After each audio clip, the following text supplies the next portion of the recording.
इकडनं तिकडनं सासू झाली, मग सासूनं सासूरवास करायचा असतो म्हणून सासू सासूरवास करते ना, तिला काही कळत नाही. पा सासूरवास कुठं करावी हे बी कळत नाही. सुनाची बोलणी खाती कधी कधी, मग खाती की नाही. सासूरवास कुठं करावी हे बी कळालं पाहिजे.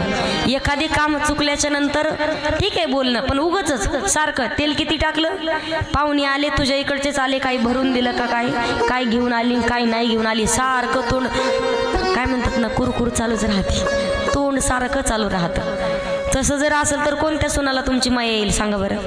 येईल का दया? घरातून बाहेर काढून देईल तुम्हाला. हा खरं आहे की नाही? आजीला अनुभव दिसतोय चांगला. बरोबर. आजीच्या जीवाला लई पटलंय. आजी म्हणत्या दोन्ही टाइम सासूला स्वयंपाक करायला लागतोय. सगळं खरं आहे.